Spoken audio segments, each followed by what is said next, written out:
దీని బీఆర్ఎస్ కార్పొరేటర్లు మా కాంగ్రెస్ పార్టీకి సవాల్ విసిరినారు. ఎస్ మేము సిద్ధమే, టైము ప్లేస్ మేము సిద్ధమే అని కాంగ్రెస్ పార్టీ తరఫున టైము ప్లేస్ మీరు నిర్ణయించండి.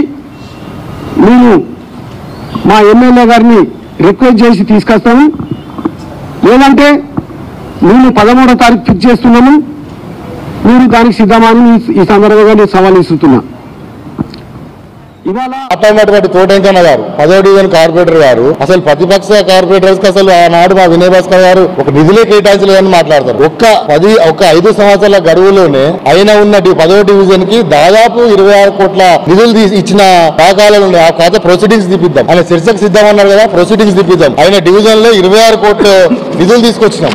అలాగే దాదాపు 19 కోట్ల సంక్షేమ పథకాల నిధులు ఎట్టి కళ్యాణ లక్ష్మి కానీ, షాదీ ముబారక్ కానీ, సీఎంఆర్ఎఫ్ నిధులు ఆయన కేటాయించడం జరిగింది. ఇవన్నీ ఏం చెప్పకుండా వాళ్ళేదో మరి అసలు అభివృద్ధి అనేది జరగనట్టు వాళ్ళ ఎమ్మెల్యే గారు అయినటువంటి రాజేంద్ర రెడ్డి గారు వచ్చిన 18 అన్ని నిధులు తీసుకొచ్చి చేయడం చాలా ఆస్వాదించడం. మేము కూడా వారు అన్నదానికి ఛాలెంజ్ కి మేము కూడా 13వ తారీఖు చర్చకు సిద్ధంగా ఉన్నాం. మేము